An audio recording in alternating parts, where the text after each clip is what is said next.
अस्सलाम वालेकुम। जो आज का हमारा टॉपिक है वो है बाइंड मेथड इन जावास्क्रिप्ट। तो बाइंड मेथड को समझने के लिए हमें कॉन्टेक्स्ट को भी देखना पड़ेगा, कॉन्टेक्स्ट जावास्क्रिप्ट में क्या होता है।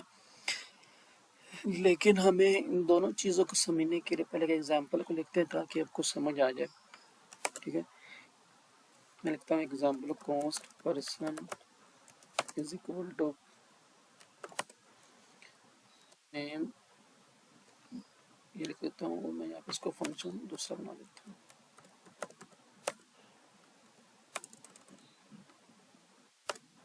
ठीक है, अच्छा, हम यहाँ पे इसको कॉल कर लेते हैं, const greet function is equal to person dot greet. ठीक है, उसके बाद हमारे पास फंक्शन को इसको कॉल कर लेते हैं। ठीक है,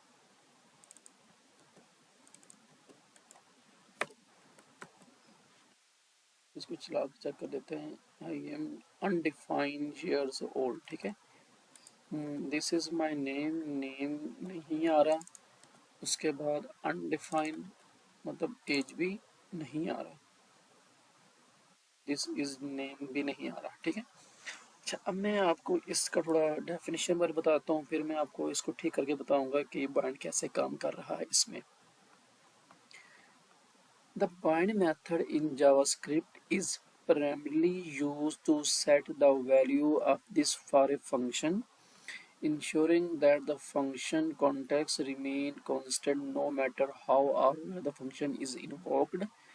Additionally, it can be used to present argument for the function, which means you can pass in some argument initially and when the bound function is later called, it will remember those argument along with any new ones. अच्छा, अब इसमें वो क्या कह रहा है अभी मैं आपको थोड़ा डिटेल में बताता हूँ। ठीक है,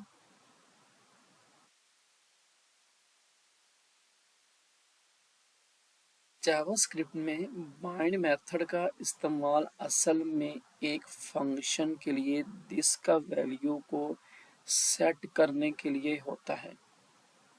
अभी फंक्शन में वैल्यू नहीं आ रही क्योंकि हमने जैसे ही कॉल किया है, हमने इसको जो कॉल किया है ना, अभी अनडिफाइंड क्यों आ रहा है, क्योंकि इसने अपना कॉन्टेक्स्ट छोड़ दिया है। ठीक है, लूज द कॉन्टेक्स्ट।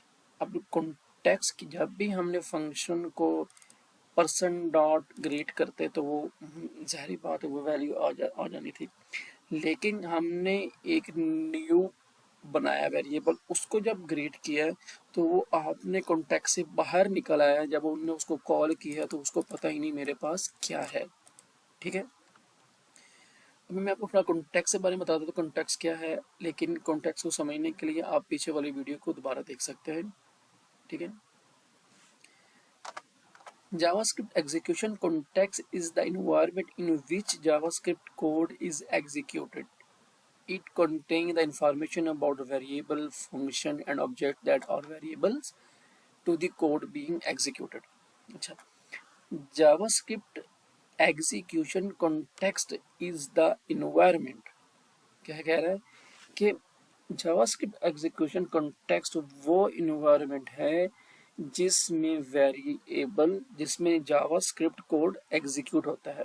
दोबारा बता देता हूँ, जावास्क्रिप्ट फंक्शन कॉन्टेक्स्ट वो इन्वायरमेंट है जिसमें जावास्क्रिप्ट कोड एग्जीक्यूट होता है, चाहे वो ऑब्जेक्ट एग्जीक्यूट हो रहा हो, चाहे कुछ भी एग्जीक्यूट हो रहा हो, वो जिस इन्वायरमेंट में कोड में एग्जीक्यूट हो रहा होता है वो इन्वायरमेंट जिसमें कोड जावास्क्रिप्ट कोड एग्जीक्यूट हो रहा होता है। ठीक है, मतलब जहाँ पे ऑब्जेक्ट वो एग्जीक्यूट हो रहा होता है उसको क्या बोलते हैं, कॉन्टेक्स्ट। वो क्या रखता है, उसकी ऑब्जेक्ट की इंफॉर्मेशन रखता है, फंक्शन और वेरिएबल की इंफॉर्मेशन रखता है।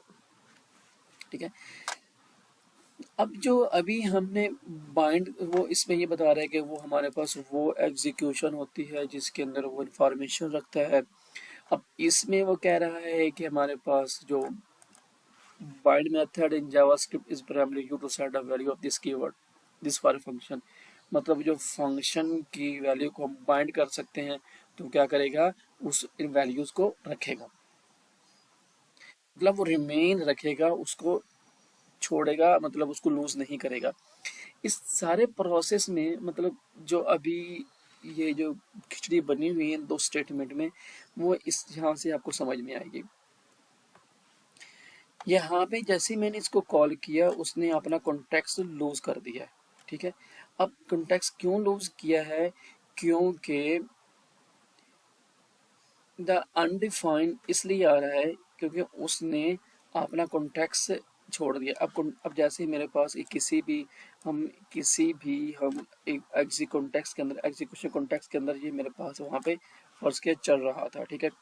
अब पर्सन डॉट में ग्रीट करता तो वो उस कॉन्टेक्स्ट के अंदर वो लेके आ जाता। अब क्या किया उसने, const greet function is equal to person dot greet, उसने इसको कॉन्टेक्स्ट से ही बाहर निकाल लिया है। अब उसको पता ही नहीं कि मेरे पास प्रोजेक्ट में क्या पड़ा था, वो पर्सन डॉट ग्रीट करके बाहर निकल आया है, ठीक है। उसने एक अलग फंक्शन बना के लिया, उसने इसको कॉल किया था। अब उसको नहीं पता कि इसके अंदर क्या पड़ा था। अगर फर्ज के मैं यहाँ पे ऐसे करता हूँ पर्सन डॉट ग्रिड, अब इसको चलना चाहिए, ठीक है। एक मिनट, फंक्शन को मैं कॉल कर लेता हूँ। अब देखें वो कह रहे हैं hello my name is John Doe and I am 30 year old, ठीक है। अभी यहाँ पे वो कुछ भी नहीं बता रहा। अब यहाँ पे अगर हमने इसको बाइंड करना है इस फंक्शन के साथ, अगर हमने उसको फंक्शन को कहीं और भी इन्वॉक करना है, हम उसको बाइंड कर सकते हैं। बाइंड कैसे करेंगे? हम लिखेंगे person dot grid dot bind. Bind हमने किसके साथ करना है? उस ऑब्जेक्ट के साथ करना है कि आप इसको टाइटली पकड़ के रखो। हम जहाँ भी इसको कॉल करें तो ये वाला जो ऑब्जेक्ट है वो अपनी इंफॉर्मेशन साथ लेके आए, ठीक है। अभी दोबारा हम इसको चलाते हैं, रिफ्रेश करके देखते हो तो हमारे पास उसकी इन्फॉर्मेशन आ गई, ठीक है।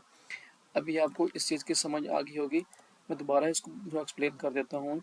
The bind method in JavaScript is primarily used to set the value of this for a function. अब मैंने फंक्शन में दिस वैल्यू को हमने सेट करने के लिए बाइंड किया है, ठीक है। अगर मैं बाइंड नहीं करता वो उसको कॉन्टेक्स्ट लूज कर देता है, ठीक है। Ensuring that the function context remain consistent no matter how or where the function is invoked. उसको नहीं पता कैसे कॉल हो रहा है, कहाँ से कॉल हो रहा है। अगर आपने बाइंड कर दिया, वो इसको इसकी इंफॉर्मेशन साथ लेकर रखेगा। आप जब भी कॉल करोगे तो वो इसको साथ लेके ही आएगा, ठीक है। Additionally, it can be used to present argument for the function, it which means you can pass in some argument initially, and when the bound function is later called, it will remember those argument along with any new ones. अब इसमें वो कह रहा है कि हम additionally argument पास कर सकते हैं फंक्शन के अंदर, which means you can pass some argument initially, and when the bound function is later called, जब भी वो बाद में कॉल होगा, चाहे वो क्लोजर के तौर पे कॉल होगा, चाहे वो हमारे पास इस तरह कॉल होगा, तो वो क्या करेगा, पहले वाला आर्गुमेंट परसिस्ट रखेगा, ठीक है। It will remember those argument along with any new ones. अभी मैं ऐसे एग्जांपल करके देखते हैं ताकि वो आपको समझ आ जाए। मैं यहाँ पे एक फंक्शन बना लेता हूँ, फंक्शन मल्टीप्लाई। मैंने यहाँ पे एक ए दे दिया, एक मैंने बी दे दिया, ठीक है। मैंने रिटर्न कर दिया ए क्रॉस बी, ठीक है। अगर हम चाहते हैं कि हमारे पास, मैं यहाँ पे लिख देता हूँ, हमारे पास जब भी हम दूसरी दफ़ा कॉल करें तो वो पहले वाली वैल्यूज़ को रखे। मतलब अभी हमने इस तरह तो कॉल करें, डायरेक्टली हम कॉल करेंगे तो पहली दफ़ा डायरेक्टली कॉल करेगा, वैल्यू को कैलकुलेट कर देगा। लेकिन अगर हम बाइंड करते हैं तो हमने बाइंड किया तो हमने यहाँ पे नल इसलिए दिया है, हम यहाँ पे लिख देते हैं नल। नल क्यों दिया हमने? नल this is the value for this, but since multiply जो फंक्शन है, मल्टीप्लाई डज नॉट यूज, ठीक है, यूज दिस लिख लेते हैं, ठीक है। अभी मतलब वो दिस को यूज नहीं कर रहा, मतलब जैसे हमने यहाँ पे उसको पर्सन लिया था, हम यहाँ पे आर्गुमेंट भी दे सकते थे, हमने यहाँ पे इसको बाइंड कर दिया। हमने किसी को बाइंड करो, हमें इसकी जरूरत नहीं है अभी फिलहाल। हमने बाइंड किया एक आर्गुमेंट, हमने आर्गुमेंट क्या किया, बाइंड किया, ताकि वो argument it will be remember those argument along with any new ones, मतलब वो आर्गुमेंट क्या कर रखे, आर्गुमेंट्स को याद रखे। अच्छा, अभी जब हम इसको अगेन कॉल करते हैं मल्टीपल ऑफ 5, हम इसको कर लेते हैं। अब वो हमने पहले वो क्या रखेगा, ए की वैल्यू लेगा, ठीक है। हमारे पास जो 2 होगा, the first argument the first argument और द फर्स्ट आर्गुमेंट हमारे पास क्या होगा, आर्गुमेंट जो हमारे पास कर रहे हैं वो पैरामीटर किसका होगा, ए का, ठीक है। मैं इस तरह लिख लेता हूँ,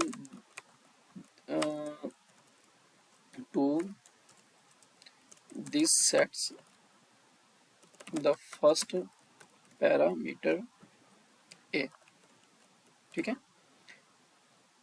अच्छा, अब जब हमने फंक्शन को बाइंड कर दिया function to in the new function create by bind, जब हमने न्यू फंक्शन क्रिएट किया, हमने क्या किया, टू को बाइंड कर दिया, ठीक है। अब जब हम दोबारा कॉल करेंगे इस फंक्शन को आर्गुमेंट से, वो जो हमने पहले पास की हुई थी वो इसको रिमेन रखेगा, कॉन्टेक्स्ट की वजह से याद रखेगा, फिर उसका हमें रिजल्ट देगा। इसको देख लेते हैं, ये देखा आपने, उसने अभी इसका रिजल्ट दिया। अगर हम यहाँ पे बाइंड नहीं करते वो क्या करेगा,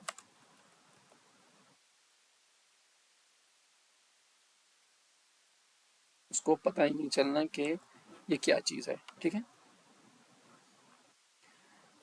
अच्छा, ये बाइंड करने से हम न्यू फंक्शन क्रिएट करते हैं, लेकिन अगर हमने एक इस तरह हमने कॉल करना हो तब बाइंड के विदाउट, तो एक क्लोजर का मेथड होता है, जो क्लोजर क्या करता है, इंटरनल फंक्शन जो होता है, जो आउटर फंक्शन के value as a argument as a value ले रहा होता है। तो ये पहले हम कॉन्सेप्ट इसको देख चुके हैं, आप इसको मज़ीद पीछे वाली वीडियो में देख सकते हैं। अभी हमने बाइंड का थोड़ा इसका कॉन्सेप्ट देखा है, बाइंड कैसे काम करता है। मैं दोबारा बता देता हूँ कि नल इस तरह, मतलब null, why use null, since this is not needed in this context, मतलब के, मतलब इसके अंदर हमें दिस की जरूरत नहीं, हमें कोई वैल्यू को याद रखने की जरूरत नहीं थी, या हमें कोई वैल्यू ऐसी ऑब्जेक्ट में नहीं थी जो हमने वहां से एक्सेस करनी थी, इसलिए हमें दिस को नहीं यूज किया। इफ यू पास नल, अगर आप पास नल करते हैं, this was not be use anything specify, मतलब दिस कहीं भी यूज नहीं हो रहा, वैसे भी इस फंक्शन के अंदर यूज नहीं हो रहा, तो इसलिए हमने नल पास किया है, ठीक है। इसको अपने ज़हन में रखना है। मैं डेफिनेशन दोबारा क्लियर कर देता हूँ। The bind method in JavaScript is primarily use to set the value of this for function, ensuring that the function context remain consistent no matter how the where the function is moved। The bind method जो है JavaScript में primary use किस लिए होता है, मैं अभी बताया था आपको कि जावास्क्रिप्ट में बाइंड मेथड का इस्तेमाल असल में एक फंक्शन के लिए जिसको जिसको सेट करने के लिए यूज होता है, ठीक है। ताकि function ensuring that a function context remain no matter what all, वो कह रहे हैं ताकि फंक्शन कॉन्टेक्स्ट कॉन्सिस्ट रहे, और कैसे में फंक्शन को किसी भी तरह की, यहाँ मतलब इन्वोक किया जाए, वो अपनी वैल्यू को बरकरार रखे, ठीक है। ये किस तरह रख सकता है, ये बाइंड मेथड से रख सकता है। जैसे हमने बाइंड करना है, उसने इसको परसिस्ट कर लेना है किसके अंदर, कॉन्टेक्स्ट के अंदर। कॉन्टेक्स्ट क्या है, JavaScript execution context is the environment with which JavaScript code is executed. अब ये पहले मैं आपको चीज बता चुका हूँ कि जो हमारे पास कॉन्टेक्स्ट एक वो इन्वायरमेंट है जिसमें जावास्क्रिप्ट कोड एग्जीक्यूट होता है, ठीक है। मतलब ऑब्जेक्ट जहाँ पे एग्जीक्यूट हो रहा है, फंक्शन जहाँ पे एग्जीक्यूट हो रहा है, वो उस कॉन्टेक्स्ट की जो मेमोरी, जो वेरिएबल और आर्गुमेंट्स को याद रखने के लिए हम दिस के साथ भी बाइंड कर सकते हैं, और हम कॉन्टेक्स्ट की वैल्यू को रीड करने के लिए। ठीक है, ये हमारे पास आज का था इसका बाइंड का मेथड। नेक्स्ट हम देखेंगे कि हमारे पास नेक्स्ट क्या है।